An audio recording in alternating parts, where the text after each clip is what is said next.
Good morning students. നമ്മൾ നോക്കാൻ പോകുന്ന ടോപ്പിക്കാണ് ഡേഞ്ചറസ് ഗുഡ്സ്. ഇതിനെ ഷോർട്ടാക്കിയിട്ട് നമ്മൾ ഡി ജി എന്നും പറയാറുണ്ട്. എന്താണ് ഡി ജി? സോ എന്താണ് ഡി ജി? സോ നമ്മുടെ ചുറ്റും ഡിഫറെൻറ്റ് ടൈപ്സ് ഗുഡ്സ് അല്ലെങ്കിൽ ഡിഫറെൻറ്റ് ടൈപ്പ് മെറ്റീരിയൽസ് നമ്മുടെ ചുറ്റിനുമുണ്ട്. ഉദാഹരണത്തിന് ഫ്ലെയിമബിൾ ആയിട്ടുള്ള ഫ്യൂവൽസ്, എക്സ്പ്ലോസീവ്സ്, മൊബൈൽ ഫോൺസ്, പിന്നെ മൊബൈൽ ഫോണിൻ്റെ ബാറ്ററീസ്, ഇതെല്ലാം നമുക്ക് ആവശ്യമുള്ള മെറ്റീരിയൽസാണ്. ഈ മെറ്റീരിയൽസ് എല്ലാം ലോകത്തിൻ്റെ പല കോണിലേക്ക് നമ്മൾ ഷിപ്പ് ചെയ്യേണ്ടിയും വരും. നമുക്ക് ചിലപ്പം പല കോണുകളിൽ നിന്ന് നമുക്ക് കിട്ടേണ്ടിയും വരും. സോ അങ്ങനെയുള്ള സമയങ്ങളിൽ ഈ മെറ്റീരിയൽസ് കൈകാര്യം ചെയ്യേണ്ട രീതിയിൽ നമ്മൾ കൈകാര്യം ചെയ്തില്ലെങ്കിൽ അവിടെ ആക്സിഡൻസോ അങ്ങനെയുള്ള ഹസാർഡ് ക്രിയേറ്റ് ചെയ്യാനുള്ളൊരു അവസരം അവിടെ ഉണ്ട്. സോ അങ്ങനെയുള്ള കാര്യങ്ങളെല്ലാം മാനേജ് ചെയ്യാനും പ്രോപ്പറായിട്ട് മെറ്റീരിയൽസ് ഷിപ്പ് ചെയ്യാനും വേണ്ടിയാണ് നമ്മൾ ഡേഞ്ചറസ് ഗുഡ്സിനെ പറ്റി അറിഞ്ഞിരിക്കേണ്ടത്. Dangerous goods are substances or materials that pose a risk to property or environment during transportation or storage. Transport ചെയ്യുമ്പോഴോ സ്റ്റോർ ചെയ്യുമ്പോഴോ മെറ്റീരിയൽസ് ആളുകൾക്കോ പ്രോപ്പർട്ടിക്കോ എൻവയൺമെൻറ്റിനോ ഡേഞ്ചർ അല്ലെങ്കിൽ ഹസാർഡ് പോസ് ചെയ്യുന്ന അല്ലെങ്കിൽ ഹസാർഡ് ഉണ്ടാക്കുന്ന മെറ്റീരിയൽസിനെയാണ് നമ്മൾ ഡേഞ്ചറസ് ഗുഡ്സ് എന്ന് വിളിക്കുന്നത്. ഈ ഗുഡ്സ് എന്ന് പറയുന്നത് മേ ബി സോളിഡ്സ് ആവാം, ലിക്വിഡ്സ് ആവാം, ഗ്യാസസ് ആവാം. ദേ ക്യാൻ ബി ഇവൻ എക്സ്പ്ലോസീവ്സ്, അവർ എക്സ്പ്ലോസീവ്സും ആവാം. സോ ഒരു കോമൺ എക്സാമ്പിൾ എന്ന് പറഞ്ഞു കഴിഞ്ഞാൽ നമ്മുടെ മുന്നിലുള്ളത് പെട്രോളും ഡീസലും ആണ്. അറിയാലോ, ഇത് രണ്ടും ഫോസിൽ ഫ്യൂൽ കാറ്റഗറി പെട്ടതാണ്, അല്ലെങ്കിൽ എന്താ പറയുക, നോൺ റിന്യൂവബിൾ റിസോഴ്സസിലോ വരുന്നതാണ് ഈ പെട്രോളും ഡീസലും. Both are highly flammable. പിന്നെ ഉള്ളത് ഫയർ വർക്ക്സും എക്സ്പ്ലോസീവ്സും ആണ്, അറിയാലോ. പിന്നെ ഉള്ളത് നമ്മുടെ കോമൺ ആയിട്ട് ഹൗസ് ഹോൾഡിൽ യൂസ് ചെയ്യുന്ന LPG സിലിണ്ടേഴ്സ്. ഇതൊക്കെയാണ് എക്സാമ്പിൾസ് ഓഫ് ഡേഞ്ചറസ് ഗുഡ്സ്. പിന്നെ വേറെ കുറേ മെറ്റീരിയൽസ് ഉണ്ട്. ഉദാഹരണത്തിന് ലിത്യം ബാറ്ററീസ് വരുന്നുണ്ട്. മെഡിക്കൽ ഓക്സിജൻ, മെഡിക്കൽ പർപ്പസിന് ഉള്ള ഓക്സിജനെയാണ് മെഡിക്കൽ ഓക്സിജൻ. ഇത് പറയാൻ കാരണം എന്ന് വെച്ച് കഴിഞ്ഞാൽ ഇത് ഇങ്ങനെയുള്ള ഗ്യാസുകളെല്ലാം കംപ്രസ്ഡ് ഫോമിലാണ്, ഹൈ പ്രഷറിൽ കംപ്രസ് ചെയ്ത് വെച്ചേക്കുന്നതുകൊണ്ട് അതൊരു ഡേഞ്ചറാണ്.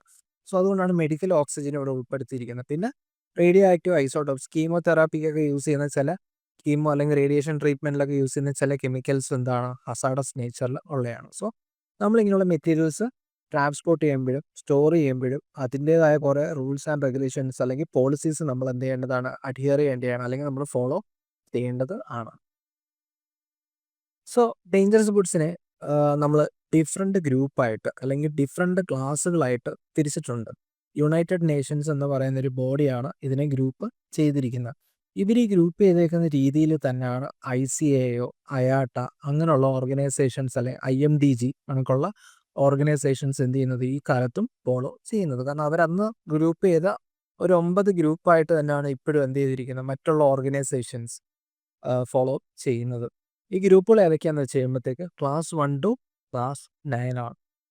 ക്ലാസ് 1 മെയിനായിട്ട് എക്സ്പ്ലോസീവ്സ് ആണ്. എക്സ്പ്ലോസീവ്സ് എന്ന് പറയുമ്പോൾ സ്ഫോടന വസ്തുക്കൾ, അല്ലെങ്കിൽ സ്ഫോടനം അല്ലെങ്കിൽ എക്സ്പ്ലോഷൻ എന്ന് പറയുന്ന ഒരു നേച്ചർ ക്രിയേറ്റ് ചെയ്യുന്ന മെറ്റീരിയൽസ് ആണ് ഈ ക്ലാസ് 1 മെയിനായിട്ട് വരുന്നത്.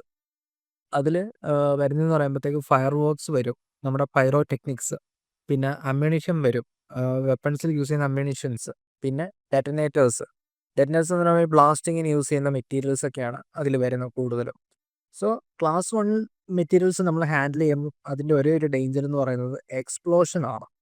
എക്സ്പ്ലോഷൻ കൊണ്ട് അഡീഷണൽ റിസ്കുകളും വരാറുണ്ട്, അല്ലെങ്കിൽ അഡീഷണൽ ഹസാർഡുകൾ വരാറുണ്ട്. ഉദാഹരണത്തിന് ഫയർ എന്ന് പറയുന്ന റിസ്ക് വരുന്നുണ്ട്. പിന്നെ പ്രൊജക്ടൈൽസ് പല ദിശയിലേക്കും എന്ത് ചെയ്യാറുണ്ട്, തെറിക്കാറുണ്ട്. സോ അങ്ങനെയുള്ള അഡീഷണൽ റിസ്ക്കും കൂടെ എന്ത് ചെയ്യുന്നുണ്ട്, എക്സ്പ്ലോഷൻ അല്ലെങ്കിൽ എക്സ്പ്ലോസീവ് കാറ്റഗറിയിൽ വരുന്നുണ്ട്. പിന്നുള്ളതാണ് ക്ലാസ് 2. ക്ലാസ് 2 എന്ന് പറയുന്നത് ഗ്യാസസ് ആണ്.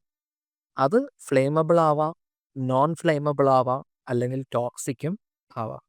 ഫ്ലെയിമബിൾ ഗ്യാസസ് എന്ന് പറയുമ്പോഴത്തേക്ക് gases that catch fire easily.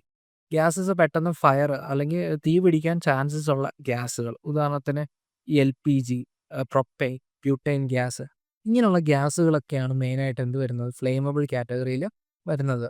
Non flammable എന്ന് പറയുമ്പോഴത്തേക്ക് നോൺ ഫ്ലെയിമബിൾ, നോൺ ടോക്സിക് എന്ന് പറയുമ്പോഴത്തേക്ക് അവിടെ അത് ഫ്ലെയിമബിളും അല്ല, അവർ നമുക്ക് എന്താ ടോക്സിക് അല്ലെങ്കിൽ നമുക്ക് വിഷവാതകവും അല്ലാത്ത മെറ്റീരിയൽസ്.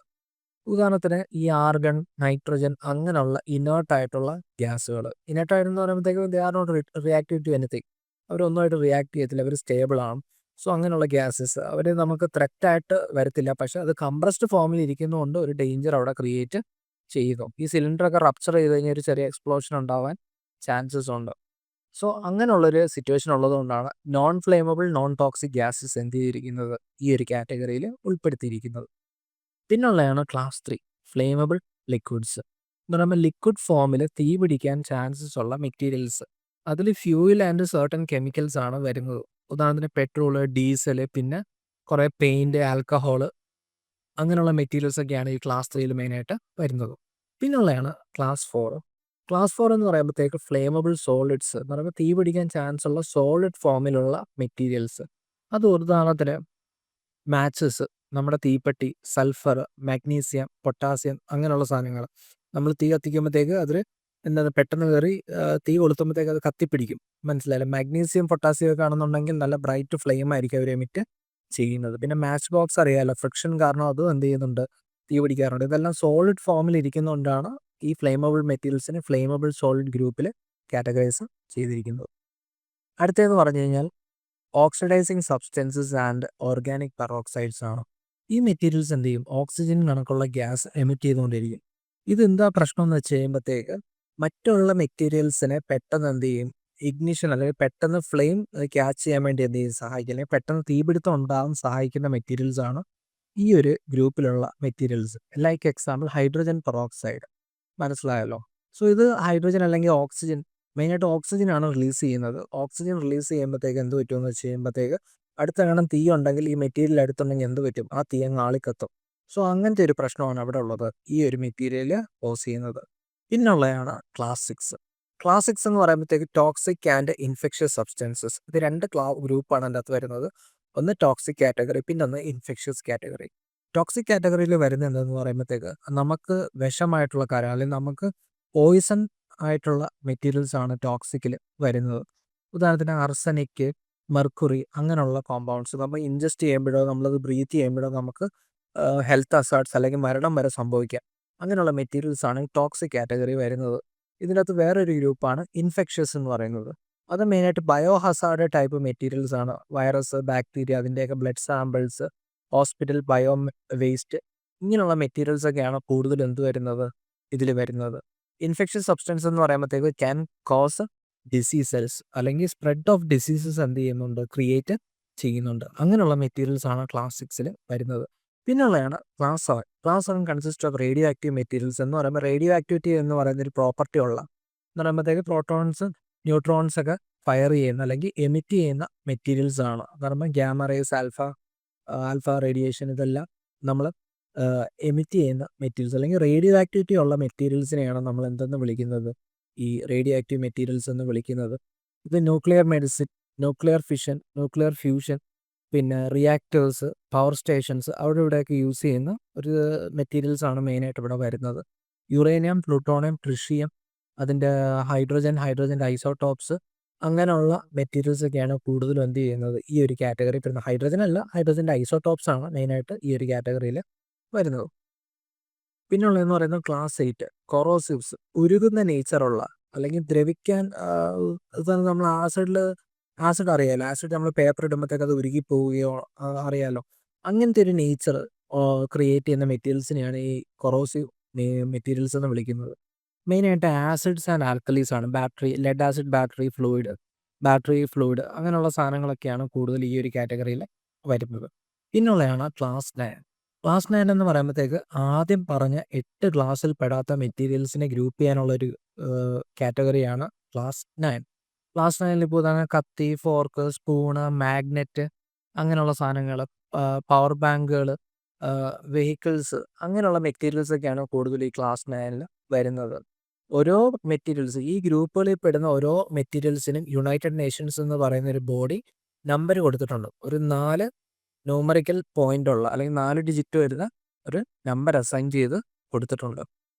എല്ലാ ഡേഞ്ചറസ് ഗുഡ്സിനും എന്തുണ്ട്, യുണൈറ്റഡ് നേഷൻസ് നമ്പർ ഇഷ്യൂ ചെയ്ത് കൊടുത്തിട്ടുണ്ട്. അപ്പം നമുക്ക് നോക്കുമ്പോൾ അറിയാം, ഇപ്പം പെട്രോൾ, ഡീസലിനൊക്കെ ആണെങ്കിൽ ഒരു നമ്പർ ആയിരിക്കും, ലിത്യം ബാറ്ററീസിന് ഒരു നമ്പർ ആയിരിക്കും. സോ മെറ്റീരിയൽസ് ഐഡൻറ്റിഫൈ ചെയ്യാൻ വേണ്ടി എന്ന് പറഞ്ഞാൽ ഡിഫറെൻറ്റ് ബോഡീസ് അല്ലെങ്കിൽ ഡിഫറെൻറ്റ് ഷിപ്പേഴ്സ്, ഫ്രൈറ്റ് ഫോർവേഡേഴ്സ്, ഗവൺമെൻറ്, അവർക്കൊക്കെ ഇത് ഐഡൻറ്റിഫൈ ചെയ്യാൻ വേണ്ടിയാണ് യുണൈറ്റഡ് നേഷൻസ് നമ്പർ ഇഷ്യൂ ചെയ്തിരിക്കുന്നത്. പിന്നെ നമ്മൾ എന്തിനാണ് ഈ ഗ്രൂപ്പ് പഠിക്കുന്നതെന്ന് ചോദിച്ചു കഴിഞ്ഞാൽ, ഈ മെറ്റീരിയൽസ് ഒരു ഗ്രൂപ്പിൽ പെടുന്നതൊക്കെ ആണെങ്കിൽ ഏകദേശം സെയിം നേച്ചർ ആയിരിക്കും. ഇപ്പോൾ ക്ലാസ് 1 എക്സ്പ്ലോസീവ്സ് ആണ്. അപ്പോൾ അങ്ങനെയുള്ള മെറ്റീരിയൽസ് എല്ലാം എന്തായിരിക്കും, എക്സ്പ്ലോസീവ് എന്ന് പറയുന്ന റിസ്ക് പോസ് ചെയ്യുന്ന മെറ്റീരിയൽ ആയിരിക്കും. അതിനെ അപ്പോൾ ഹാൻഡിൽ ചെയ്യാൻ നമുക്ക് സെയിം ടെക്നിക്സ് അല്ലെങ്കിൽ സെയിം മെത്തേഡ്സ് എന്ത് ചെയ്യാം യൂസ് ചെയ്യാൻ പറ്റും. മിക്കതിനും സെയിം മെത്തേഡ്സ് ആപ്ലിക്കബിൾ ആണ്. സോ അങ്ങനെ കൈകാര്യം ചെയ്യാൻ വേണ്ടിയാണ് അത് സ്റ്റോർ ചെയ്യുന്ന രീതികൾ, അത് ട്രാൻസ്പോർട്ട് ചെയ്യുമ്പോൾ നമ്മൾ പാലിക്കേണ്ട കാര്യങ്ങൾ, ഇതെല്ലാം എന്തായിരിക്കും യൂണിഫോം ആയിരിക്കും. അതിനു വേണ്ടിയാണ് നമ്മൾ എന്ത് ചെയ്യുന്നത് ഡേഞ്ചറസ് ഗുഡ്സ് പഠിക്കുന്നത്. So that's all about dangerous goods. പക്ഷേ ഇതിന് ശ്രദ്ധിക്കേണ്ട ഒരു കാര്യം എന്ന് വെച്ച് കഴിയുമ്പോഴത്തേക്ക് ഡേഞ്ചറസ് ഗുഡ്സ് നോർമലി ഡേഞ്ചറസ് ആവണമെന്നില്ല. നമ്മളത് പ്രോപ്പറായിട്ട് കൈകാര്യം ചെയ്ത് കഴിഞ്ഞ് കഴിഞ്ഞാൽ ഒരു ഡേഞ്ചറസ് ഗുഡ്സും എന്ത് ചെയ്യത്തില്ല, റിസ്ക് എന്ത് ചെയ്യത്തില്ല, പ്രൊമോട്ട് ചെയ്യത്തില്ല. എല്ലാ ഗുഡ്സും കൈകാര്യം ചെയ്യേണ്ട രീതിയിൽ ലെജിസ്ലേഷൻസ് ആയ നമ്മൾ കൈകാര്യം ചെയ്ത് കഴിഞ്ഞാൽ ഒരു റിസ്ക്കോ ഒരു ഡേഞ്ചറോ ഒന്നും എന്ത് ചെയ്യത്തില്ല, ഉണ്ടാവത്തില്ല. അത് പ്രത്യേകം ശ്രദ്ധിക്കുക. Thank you.